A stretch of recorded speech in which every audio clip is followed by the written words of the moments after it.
आपका स्वागत है हमारे YouTube चैनल स्वास्तिक परिवार में। यहाँ हम लेकर आते हैं हिंदू धर्म से जुड़ी जानकारियाँ, व्रत त्योहारों की कथाएं और पूजा पाठ की विधियाँ। तो भक्तों, आज के इस वीडियो में हम सुनेंगे कार्तिक पूर्णिमा की कथा। तो चलिए शुरू करते हैं भक्तों। कार्तिक मास की पूर्णिमा की आप सभी को ढेर सारी शुभकामनाएं। आज आप सुनेंगे कार्तिक मास की त्रिपुरारी पूर्णिमा की व्रत कथा, विष्णु चालीसा का पाठ और आरती। पौराणिक कथा के अनुसार तारकासुर नाम का एक दैत्य था जिसके 3 पुत्र थे, तारकाक्ष, कमलाक्ष और विद्युन्माली। जब भगवान शिव के पुत्र कार्तिकेय जी ने तारकासुर राक्षस का वध कर दिया तो उसके तीनों पुत्रों ने बदला लेने के लिए दिन रात घोर तपस्या शुरू कर दी थी। उनकी तपस्या से प्रसन्न होकर ब्रह्मा जी प्रकट हुए और उन्होंने उन तीनों को वरदान मांगने के लिए कहा, तो उन्होंने अमर होने का वरदान मांगा। ब्रह्मा जी यह बात अच्छे से जानते थे कि यदि उन्हें यह वरदान दे दिया गया तो वे अपनी शक्तियों का गलत इस्तेमाल करेंगे और सभी को परेशान करेंगे, इसलिए उन्होंने यह वरदान देने से साफ मना कर दिया। ब्रह्मा जी ने उनसे कोई अन्य वरदान मांगने को कहा तो उन्होंने कहा कि उनके नाम का एक नगर बसाया जाए और जब भी कोई उनका वध करना चाहे तो सिर्फ एक तीर से तीनों का अंत एक साथ कर सके। इस पर ब्रह्मा जी ने तथास्तु कह दिया और उन्हें वह वरदान दिया। वरदान प्राप्त करने के बाद तारकासुर के तीनों पुत्रों ने तीनों लोकों पर अधिकार कर लिया और देवताओं पर अत्याचार शुरू कर दिया। उनके अत्याचारों से परेशान होकर सभी देवता भगवान शिव के पास गए और उसके वध की प्रार्थना की। तब महादेव जी ने विश्वकर्मा जी से एक रथ का निर्माण कराया और उस पर सवार होकर तीनों का वध करने के लिए निकल पड़े। देवताओं और राक्षसों के बीच भयंकर युद्ध चल रहा था और युद्ध के दौरान जब तीनों राक्षस एक सीध में आए तभी भगवान शिव ने एक तीर से तीनों का वध कर दिया। धार्मिक मान्यताओं के अनुसार तभी से भगवान शिव को त्रिपुरारी कहा जाने लगा और कहते हैं उन तीनों के अत्याचारों से मुक्त होने की खुशी में ही देवताओं ने देव दिवाली महापर्व मनाना शुरू कर दिया। अतः कार्तिक मास की पूर्णिमा को त्रिपुरारी पूर्णिमा भी कहा जाने लगा। बोलिए भगवान श्री लक्ष्मी नारायण जी की जय। बोलिए भगवान श्री उमा महेश्वर की जय। अब सुनिए पूर्णिमा व्रत की दूसरी कथा। द्वापर युग में यशोदा माँ ने श्री कृष्ण से पूछा कि हे कृष्ण, तुम सारे संसार के उत्पन्नकर्ता, पालनहारी और संहारता हो। आज मुझे कोई ऐसा व्रत बताओ जिसको करने से मृत्युलोक में भी स्त्रियों को विधवा होने का भय न रहे तथा यह व्रत सभी मनुष्यों की मनोकामना पूर्ण करने वाला हो। श्री कृष्ण कहने लगे, हे माता, तुमने अति सुंदर प्रश्न किया है। मैं तुम्हें ऐसे एक व्रत के बारे में विस्तार से बताता हूँ। सौभाग्य की प्राप्ति के लिए स्त्रियों को 32 पूर्णिमा व्रत करना चाहिए। यह व्रत अत्यंत सौभाग्य देने वाला और भगवान शिव के प्रति भक्ति को बढ़ाने वाला है। यशोदा जी कहने लगीं, हे कृष्ण, प्रथम इस व्रत को मृत्युलोक में किसने किया था? इसके विषय में विस्तार से मुझे बताओ। श्री कृष्ण कहने लगे, इस भूमंडल पर अनेक प्रकार के रत्नों से परिपूर्ण कार्तिका नाम की एक नगरी थी। वहां चंद्रहास नामक राजा राज्य करता था। उसी नगर में धनेश्वर नाम का एक ब्राह्मण था और उसकी स्त्री अति सुशीला रूपवती थी। दोनों ही उस नगरी में बड़े प्रेम से रहते थे। घर में धन धान्य आदि की कोई कमी नहीं थी, परंतु उनको बहुत बड़ा दुख था कि उनकी कोई संतान नहीं है। एक समय एक बड़ा योगी उस नगरी में आया। वह योगी उस ब्राह्मण के घर को छोड़कर अन्य सभी घरों से भिक्षा लेकर भोजन किया करता था। वह रूपवती से कभी भिक्षा नहीं लेता था। एक दिन वह योगी रूपवती से भिक्षा न लेकर किसी अन्य घर से भिक्षा लेकर गंगा किनारे जाकर भोजन को प्रेम पूर्वक ग्रहण करने लगा। यह सब कार्य धनेश्वर ने देख लिया। अपनी भिक्षा के अनादर से दुखी होकर धनेश्वर योगी से बोला, हे महात्मन, आप सब घरों से भिक्षा लेते हैं परंतु आप मेरे घर की भिक्षा कभी नहीं लेते, इसका क्या कारण है? योगी ने कहा, निसंतान के घर की भीख पतितों के अन्न के तुल्य होती है और जो पतितों का अन्न खाता है वह भी पतित हो जाता है। क्योंकि तुम निसंतान हो इसलिए पतित हो जाने के भय से मैं तुम्हारे घर की भिक्षा नहीं लेता। धनेश्वर योगी की यह बात सुनकर बहुत दुखी हुआ और हाथ जोड़कर योगी के पैरों में गिर गया और कहने लगा, हे महाराज, यदि ऐसा है तो आप पुत्र प्राप्ति का उपाय बताइए। आप सर्वज्ञानी हैं, मुझ पर कृपा कीजिए। हे भगवान, मेरे घर में धन की कोई कमी नहीं है परंतु मैं पुत्र न होने के कारण अत्यंत दुखी हूँ। आप मेरे इस दुख का हरण करें, आप सामर्थ्यवान हैं। यह सुनकर योगी कहने लगा, हे ब्राह्मण, तुम चंडी की आराधना करो। घर आकर उसने अपनी पत्नी से सब वृतांत कहा और स्वयं तप करने के लिए वन में चला गया। वन में जाकर उसने चंडी की उपासना की और उपवास किए। चंडी ने 16वें दिन उसको स्वप्न में दर्शन दिया और कहा, धनेश्वर जा, तेरे घर पुत्र होगा परंतु वो 16 वर्ष की आयु में ही मृत्यु को प्राप्त हो जाएगा। यदि तुम दोनों पति पत्नी 32 पूर्णमासियों का व्रत विधि पूर्वक करोगे तो वो दीर्घ आयु हो जाएगा। जितनी तुम्हारी सामर्थ्य हो आटे के दिए बनाकर शिवजी भगवान का पूजन करना, परंतु पूर्णमासी के व्रत 32 होने चाहिए। प्रातःकाल होने पर इस स्थान के समीप तुम्हें आम का वृक्ष दिखाई देगा। उस पर चढ़कर तुम एक फल तोड़कर शीघ्र ही अपने घर चले जाना और अपनी पत्नी से सब वृतांत कहना। ऋतु स्नान के पश्चात वह स्वच्छ होकर श्री शंकर भगवान का ध्यान करके उस फल को खा लेगी। शंकर भगवान की कृपा से उसको गर्भ हो जाएगा। जब वह ब्राह्मण प्रातःकाल उठा तो उसने एक स्थान के पास ही आम का वृक्ष देखा, जिस पर एक अत्यंत सुंदर आम का फल लगा हुआ था। उस ब्राह्मण ने उस आम के वृक्ष पर चढ़कर फल को तोड़ने का प्रयत्न किया, परंतु वृक्ष पर कई बार प्रयत्न करने पर भी वह चढ़ नहीं पाया। तब उस ब्राह्मण को बहुत चिंता हुई। तब विघ्न विनाशक श्री गणेश भगवान की वंदना करने लगा। हे दयानिधि, अपने भक्तों के विघ्नों का नाश करके उनके मंगल कार्य को करने वाले, दुष्टों का नाश करने वाले, रिद्धि सिद्धि प्रदान करने वाले, आप मुझ पर कृपा करके इतना बल दें कि मैं अपने मनोरथ को पूरा कर सकूं। इस प्रकार गणेश जी की प्रार्थना करने पर उनकी कृपा से धनेश्वर वृक्ष पर चढ़ गया और उसने सुंदर आम के फल को तोड़ लिया। धनेश्वर ने सोचा कि वरदान से फल मिला था वो यही है और कोई फल तो दिखाई नहीं दे रहा। धनेश्वर ब्राह्मण ने जल्दी से घर जाकर अपनी पत्नी को वो फल दे दिया और उसकी पत्नी ने अपने पति के कहे अनुसार उस फल को खा लिया और वो गर्भवती हो गई। देवी जी की असीम कृपा से उसे एक अत्यंत सुंदर पुत्र उत्पन्न हुआ, जिसका नाम उन्होंने देवीदास रखा। माता पिता के हर्ष और शोक के साथ वो बालक शुक्ल पक्ष के चंद्रमा की भांति अपने पिता के घर में बड़ा होने लगा। माता भवानी की कृपा से वह बालक बहुत ही सुंदर, सुशील, विद्या पढ़ने में बहुत ही निपुण हो गया। दुर्गा जी की आज्ञा अनुसार उसकी माता ने 32 पूर्णमासी का व्रत रखना आरंभ कर दिया, जिससे उसका पुत्र बड़ी आयु वाला हो जाए। 16वां वर्ष लगते ही देवीदास के माता पिता को बड़ी चिंता हो गई कि कहीं उनके पुत्र की इस वर्ष मृत्यु न हो जाए। इसलिए उन्होंने अपने मन में विचार किया कि यदि ये दुर्घटना उनके सामने हो गई तो वे कैसे सहन करेंगे। इसलिए उन्होंने देवीदास के मामा को बुलाया और कहा, हमारी एक बहुत बड़ी इच्छा है कि देवीदास 1 वर्ष तक काशी में जाकर विद्या अध्ययन करे और उसको अकेला भी नहीं छोड़ना चाहिए। इसलिए साथ में आप चले जाएं और 1 वर्ष के पश्चात इसको वापस ले आना। सब प्रबंध करके उसके माता पिता ने काशी जाने के लिए देवीदास को एक घोड़े पर बिठाकर उसके मामा के साथ भेज दिया, परंतु यह बात उसके मामा या किसी और से नहीं बताई। धनेश्वर तथा उसकी पत्नी ने अपने पुत्र की मंगल कामना तथा दीर्घ आयु के लिए भगवती दुर्गा की आराधना और पूर्णमासियों का व्रत करना आरंभ कर दिया। इस प्रकार बराबर 32 पूर्णमासी के व्रत को उन्होंने पूरा किया। कुछ समय पश्चात एक दिन वो मामा और भांजा मार्ग में रात बिताने के लिए किसी गांव में ठहरे हुए थे।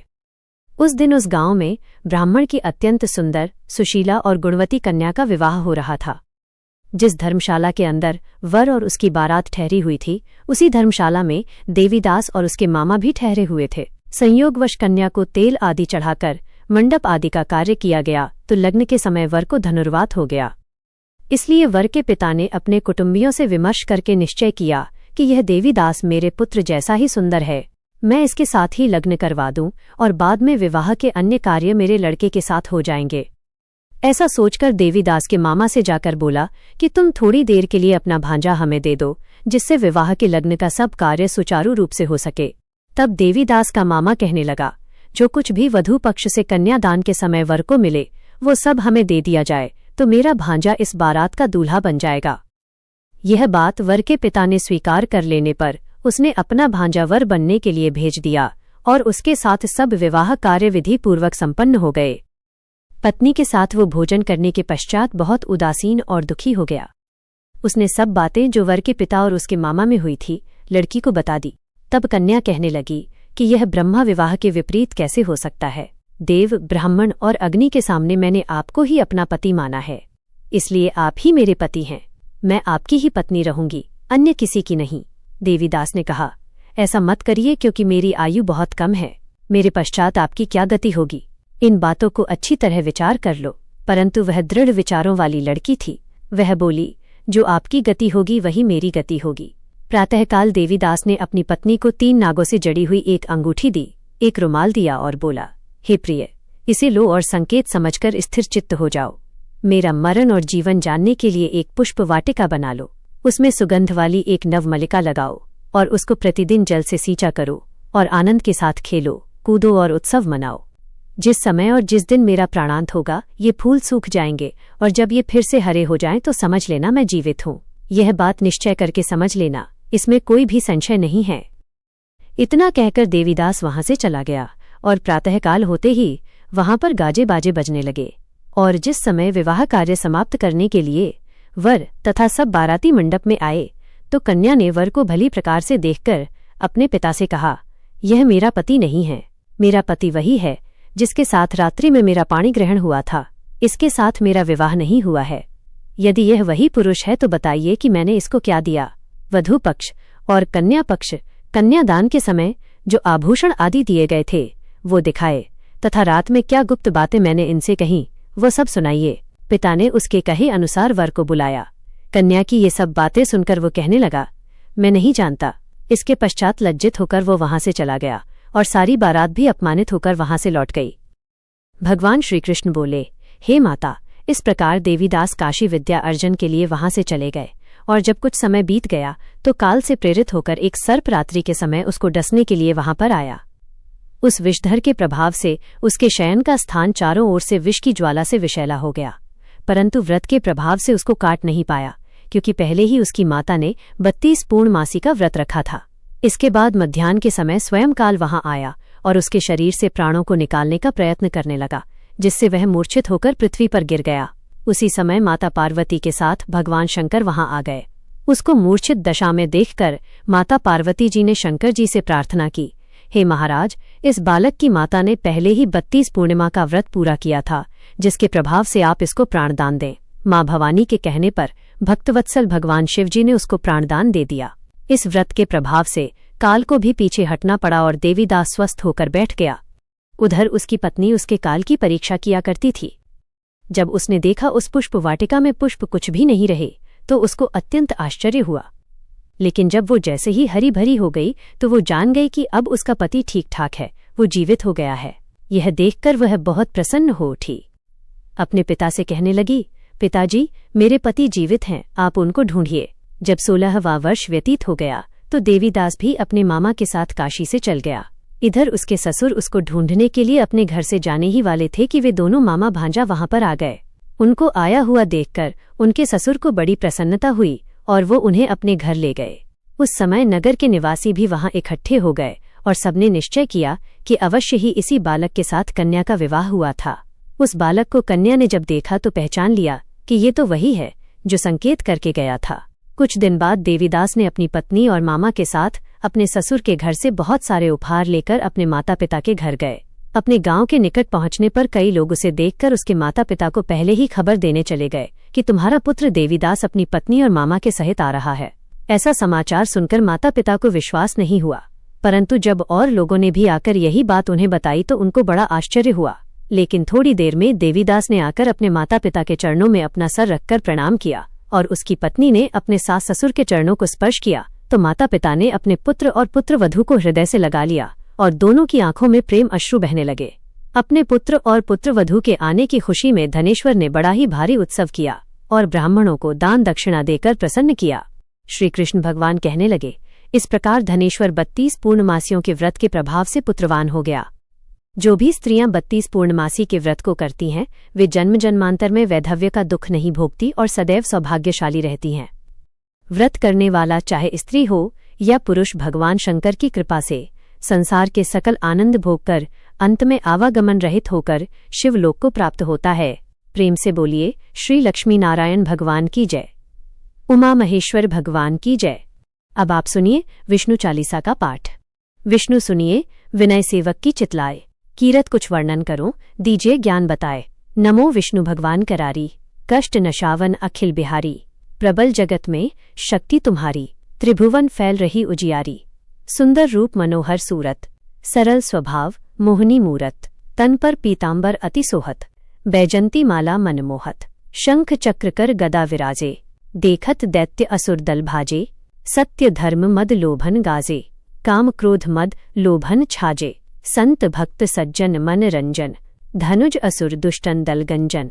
सुख उपजाए कष्ट सब भंजन, दोष मिटाए करत जन सज्जन। पाप काट भव सिंधु उतारण, कष्ट नाश कर भक्त उबारण। करत अनेक रूप प्रभु धारण, केवल आप भक्ति के कारण। धरणी धेनु बन तुम ही पुकारा, तब तुम रूप राम का धारा। भार उतार असुर दल मारा, रावण आदिक को संघारा। आप वराह रूप बनाया, हिरण्याक्ष को मार गिराया। धर्मस्य तन सिंधु बनाया, 14 रत्नन को निकलाया। अमिलक असुरन द्वंद मचाया, रूप मोहिनी आप दिखाया। देवों को अमृतपान कराया, असुरन को छवि से बहलाया। कुर्म रूप धर सिंधु मजाया, मंद्राचल गिरी तुरंत उठाया। शंकर का तुम फंद छुड़ाया, भस्मासुर को रूप दिखाया। वेदन को जब असुर डूबाया, कर प्रबंध उन्हें ढूंढवाया। मोहित बनकर खल ही नचाया, उस ही कर से भस्म कराया। असुर जलंधर अति बलदाई, शंकर से उनकी लड़ाई। आर पार शिव सकल बनाई, कीन सती से छल खल जाई। सुमिरन कीन तुम्हें शिवरानी, बतलाई सब विपत कहानी। तब तुम बने मुनीश्वर ज्ञानी, वृंदा की सब सुरती भुलानी। देख 3 धनुज शैतानी, वृंदा आए तुम्हें लपटानी। हो स्पर्श धर्म क्षतिमानी, हना असुर और शिव शैतानी। तुमने ध्रुव प्रहलाद उबारे, हिरणाकुश आदिक खल मारे। गणिका और जामिल तारी, बहुत भक्त भव सिंधु उतारे। हरहु सकल संताप हमारे, कृपा करहु हरि सिरजन हारे। देखहु मैं निज दर्श तुम्हारे, दीप बंधु भक्तन हितकारे। चाहता आपका सेवक दर्शन, करहु दया अपनी मधुसूदन। जानू नहीं योग्य जब पूजन, होए यज्ञ स्तुति अनुमोदन। शील दया संतोष सुलक्षण, विदित नहीं व्रत बोध विलक्षण। करहु आपका किस विधि पूजन, कुमति विलोक होत दुख भीषण।